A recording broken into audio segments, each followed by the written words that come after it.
protecting our community is worth a shot. Vaccines can help protect you, your family, and our community. Stop by James Drugstore today. And welcome back to the Livingston Parish News Weekly Show, a podcast brought to you by the Livingston Parish News. My name is McHugh David, publisher and editor of the news, and today I have two guests from the library system. We get to have fun today.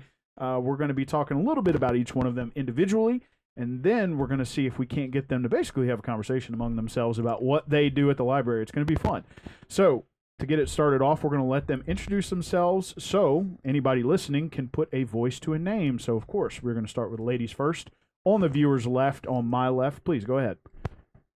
Hey everybody, my name is Kyla Robertson. I'm the head of youth services for the Livingston Parish Library System, and it is my pleasure to oversee the regulation of programs for children ages 0 through 18. I lead a team of fantastic non-Disney Imagineers who come up with all the fantastic programs that we bring to you on a regular basis. I like that. Good little connection there with ye old Disney. And on our right. Oh, hi everybody. My name is Scott Kleinpeter. I'm the digital media coordinator at the Livingston Parish Library.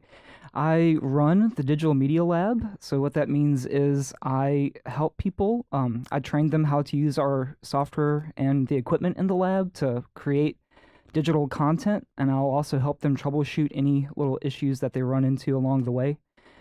So yeah, that's my role. And Okay. Well, any Disney Imagineering on your side? Yes, some. Well, almost like Pixar, right? You're like the Pixar part of it. Yeah, definitely Pixar. I have a Mac, yeah. So that counts. Yeah, I'm a weird one. I do a lot of my design. I have a PC, but I do all my design on Adobe, and they recommend Mac. I'm just stubborn, and I'm sticking to it. So, both of you kind of gave a real big overview of what you do at the library system. Want to take a step back for a minute. We're going to focus on each of you individually. Maybe try to walk us through a day of what goes on with you guys at the library. And as per usual, I'm going to start with ladies first. So tell us a little bit. I mean, you already talked about your team. You gave us a big overview. Tell us what a day is like for the head of youth services at the library. So there's a nameplate on my desk that says Chaos Coordinator. That basically sums it up. I have the privilege, like I said, of overseeing the programs for children 0 through 18. So each day is sort of mad dash. I'm working with my team to come up with new ideas for programs. We're refining and improving what we're already offering. And, there's some administrative things that go on behind the scenes, and I'm the one who's pulling those strings. So there's a lot of paperwork involved. I hate to say that about any job connected with youth services, but it's true. So that's kind of a day in the life for me, working with other departments and making things happen. So can you give us an idea currently, like an event, a service that currently going on or might be, as we're now past Halloween. We're into the holiday season, breaking the pumpkins, and now we're getting into turkey, I guess, for Thanksgiving. What might y'all have coming up? We have a lot of great programs coming up. I'm really excited, though, to talk about a new initiative that we have coming out. Sure. It's called 1,000 Books Before Kindergarten. It's an early literacy program that we are going to be launching in January of 2022. And it's fabulous. We're advertising it now because we want everybody to know about it. We're going to start registering in December, and then in January, we're going to have our full-scale rollout. And that's just a great opportunity for parents to invest in their children, spend time reading to them. 1,000 books before kindergarten sounds like a lot. It's really, it is a lot, but it's achievable. So that's one great thing that we're rolling out as part of our new programming. We do have some standalone programs that are coming up, though, and so let me tell you about those. We do have on November 5th, that's actually this week, a really fantastic outdoor movie night coming up. We're going to be showing Rise of the Guardians outdoors. There's a great environment for the whole family to come out. That's at the main branch at Livingston, 7 p.m. We provide the popcorn. You guys provide the seating. So it's a win-win situation. November 18th. Can I talk about what we have coming up on that date? Sure. Okay. So we have actually a STEM Superstars program for tweens that focuses on a STEM concept at each program meeting. And this month, on November 18th at 6 p.m. at our Denham Springs Walker branch, we're going to be hosting Dr. Steve Caparata from the WAFB to give a presentation on meteorology. Okay. So we're super excited about that as well coming up. And then you mentioned the holiday season. We're not past the turkey yet, but we're already thinking about Christmas. And we have Lady Chops coming out in December. So the weekend of December 11th and 12th, she is going to be giving her program, Here Comes Bells, So Many Bells. It's just a great interactive percussion show focusing on music. And Lady Chops is local, so she knows a lot of the people. She's great. It's a great program for the family. Very cool. Real quick before we jump over to Scott, is there a place that individuals can go, perhaps through digital media, to find more information about these times and to make sure they can keep them on their calendar? Absolutely. Visit our website at mylpl.info and visit the events page. You can register there and find out more information. Wonderful. So, Scott, you've been very patient. Let's jump over to you. Sure. And let's talk about digital media. Okay. With the library, of course, when people think library, they think physical locations and lots of books. Mm-hmm. So I would imagine that yours is a very interesting job within the Yes. library. So tell us a little bit about a day in your life. Okay, sure. Well, so we're still getting used to having the new digital media lab. We just opened in September. So and we actually, the week we opened was whenever Ida hit. So Oh, gosh. I know, yeah. So it's been kind of a rough start with the lab. But so right now I'm trying to promote the lab. That's part of the reason we're here. I need to get more people to come in and enjoy all this cool equipment and technology I have. But usually if nobody is signed up to be in the lab at the time, I'm experimenting with the equipment, playing with the camera. Well, I say play, I'm learning how to use it. Very best. serious playing Very with the serious camera. Yes. Yeah. Sure. Yeah. Yep, I'm playing with the instruments too, experimenting with the beat machine. Well, tell us specifically about some of these pieces of tech that you have. Oh, sure. Yeah. Well, so one of my favorites is the Machine MK3. So that's it. The technical term for it's a groove box, but it's for drumming out little beats. Yeah, it's that guy there. Okay. So you can finger drum beats onto it. You can also load different samples, like guitar cool. sounds. Yeah. It's like a mixer. Yeah. Pretty Okay. much. Yes. Okay. But very, very digital and with a lot more specific sounds, I'm sure. You got it. Yeah. Gotcha. Now, you also said that y'all had opened a podcast room. That was one of the reasons that you had reached out to me Yeah, about doing this yes. interview. We talked about it before we started. Y'all have the same microphones we do. Yeah. It's great minds, I suppose we could say, or coincidence. I'd like to stick with the great minds part, though. Love it. Tell us a little bit about why Mhm. you decided to do a podcast room and what you're hoping to gain from it. Sure. Yes. So the podcast room is available to patrons to come in, start their own podcasts. We have 4 condenser microphones.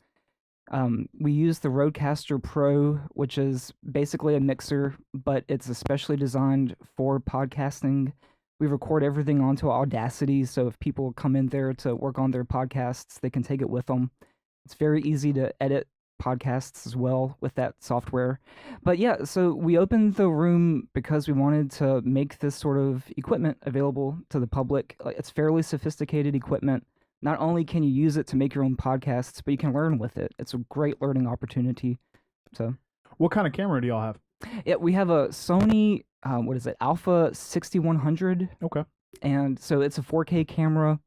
Very, it has great autofocus. Very happy with that part of it. So I can record myself without anybody else Sure. behind it. Sure. Yep. Okay. So where is this exactly? Sure, yeah. So it is at the main branch, which is in the town of Livingston. So it's across from the courthouse, off of what's the? It's on Iowa Street. Thank you, Kyla. Yes. She knows all the stuff. She's great. Okay. Wow. What? And it's open during branch hours, correct? It is. Usually it is I'm there most of the week, but the actual hours for the lab, they're kind of scattershot. So Tuesday, Wednesday, and Friday, the lab is technically open from 12 p.m. to 4 p.m. On Thursday, it's open from 3 p.m. to 7 p.m. And we are open on the second Saturday of each month from 11 a.m. to 2 p.m. Cool. So, the next question I have is, what audience are you trying to attract to this? I mean, is there an age group, or is it just kind of Sure. wide open? Yeah, it's kind of wide open. That's not inaccurate. All ages are welcome. If you are younger than 18, you do need to have parental supervision to be in the lab. However, if you are from 14 to 17, you can get a parental agreement. Your parent can sign the agreement, and you can be in there without parental supervision. But I definitely want teens coming in, but like adults should know it's open to them too. Like if you want to make music, record stuff, we're there for that. And I guess what is there any? Because you mentioned it, there's sophisticated equipment in there. Kids are going to have to get their parents to sign off on it. Is there any kind of training? Sure. Yep. That's what I'm in there for. Okay. I can teach the basics of all the equipment and the software in there. I've made little, like just really basic little tutorial guides, but the library itself also has like an incredible range of online resources for like pretty much all the software in there. But I mean, ultimately, I'm there. I'm there to help you to learn the equipment, to troubleshoot issues that come up. Sure. Yeah. So before we connect the dots here, is there, much like she said, there was a place online where people can go. Is there a place online where people can kind of, it might be a little intimidating. Somebody saying, look, it's a bunch of sophisticated equipment, want to make sure that people understand what they're getting into before they show up. So is there a web page for this? Yeah, yes, sir. There is. It's mylpl.info/digital media lab. Gotcha. So let's get you two talking. So, youth services, you said you've wanted to try to get some people to come in. What sort of, I know that it recently opened and Ida kind of affected that. Ida's still affected a lot of things. Yes. But, what kind of synergies are y'all seeing between your two departments so far? Yeah, so I mean, we've already had the opportunity to shoot some programs in the Digital Media Lab, which Scott was a great help with us too. We recently released a digital art program centered around #Inktober. Okay. So we were able to actually have some of the youth services coordinators go into the Digital Media Lab and work with some of the equipment with Scott and sort of show off the lab because we're very proud of it. So that's one synergy for sure. Sure.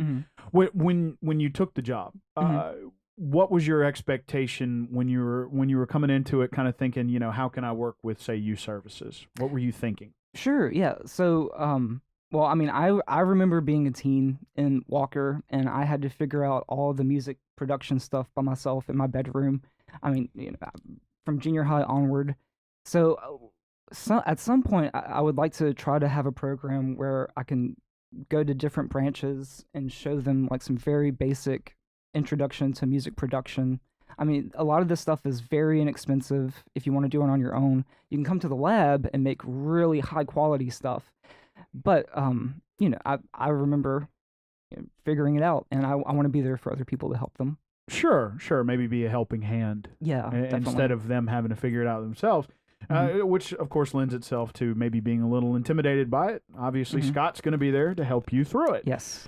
When you think about the program she has coming up and the things that you can do with the lab, what's the vision there? What do y'all see coming up in the future?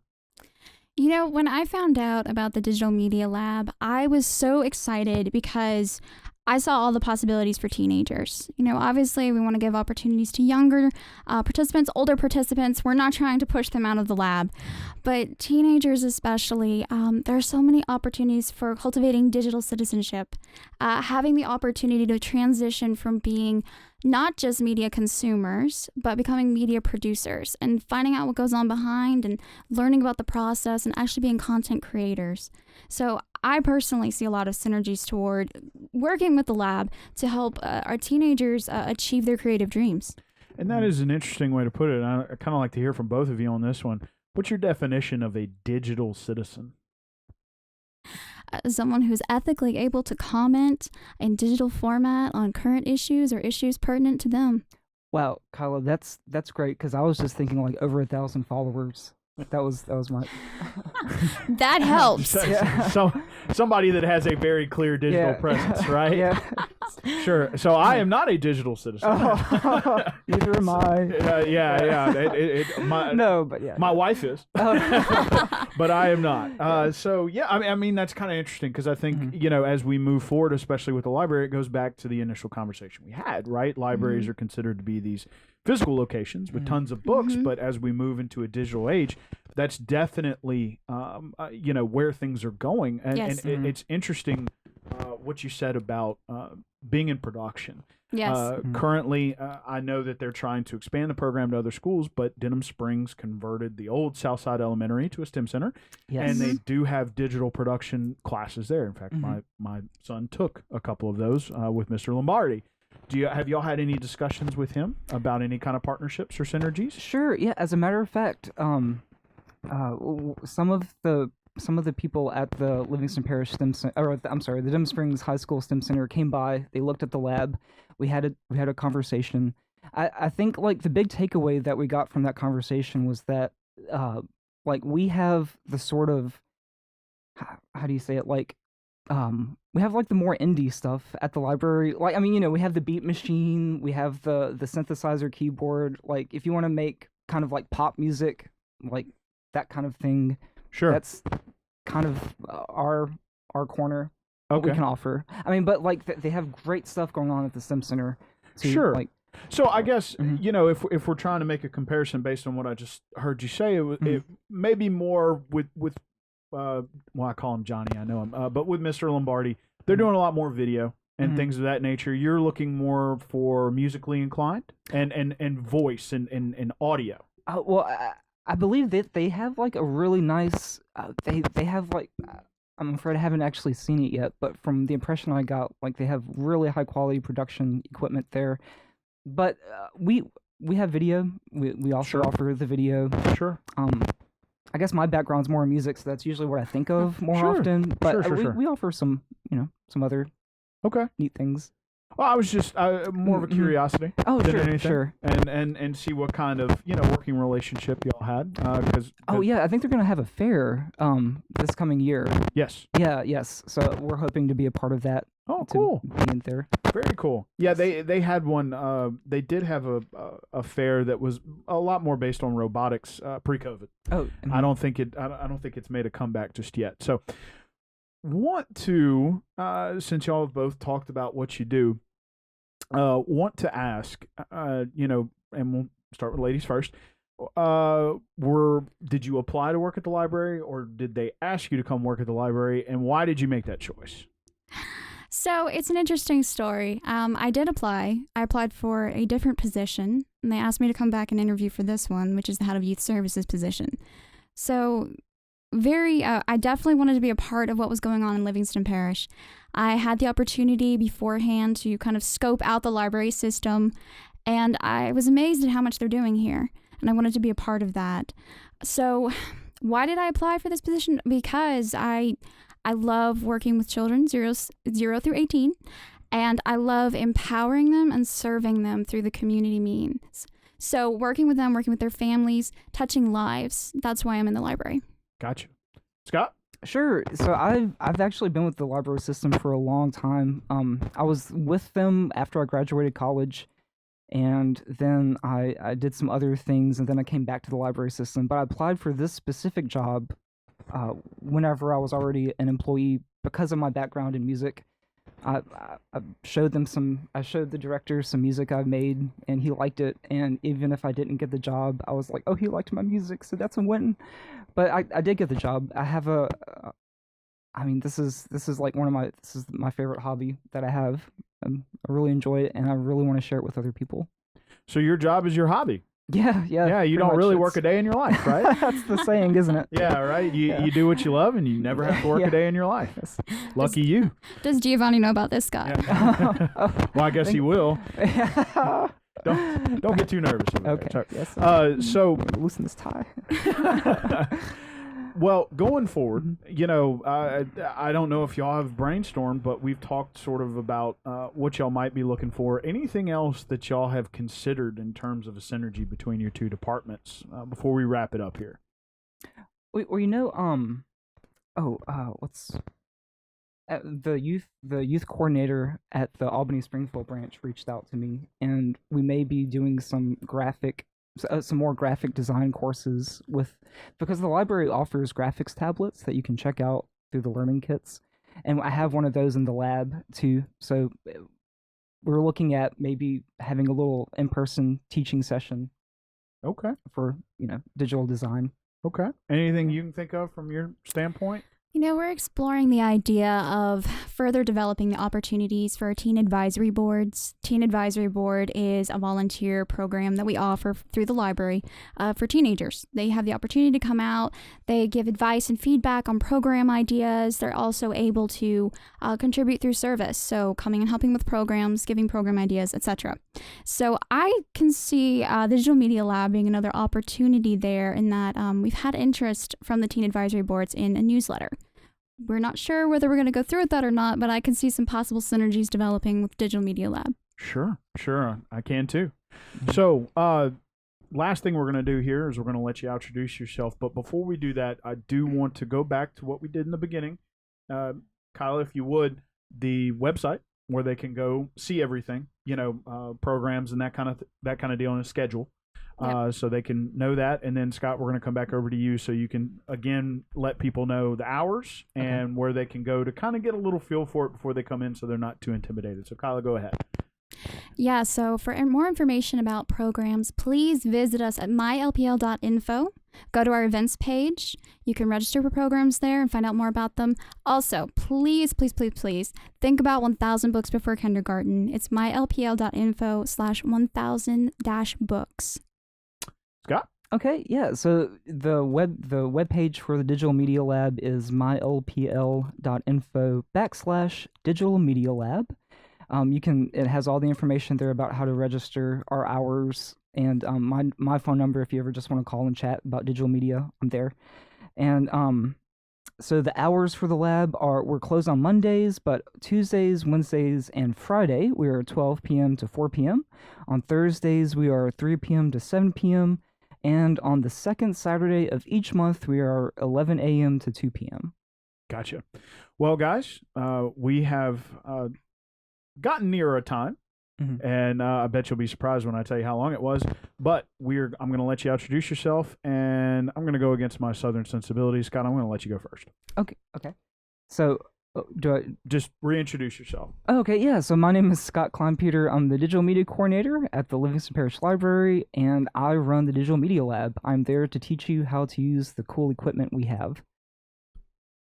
My name is Kyla Robertson. I'm the head of youth services for the Livingston Parish Library System, and I run a crack team of Imagineers who bring all the children's programs to your local library. And thank you both for being here. I know that we here at the News appreciate it, and our viewers appreciate it as well. Taking time out of your busy day to come do an interview. I know it's not easy. One last time, my name is McHugh David, publisher and editor of the News. Appreciate you guys out there joining and listening, or watching if you did that as well.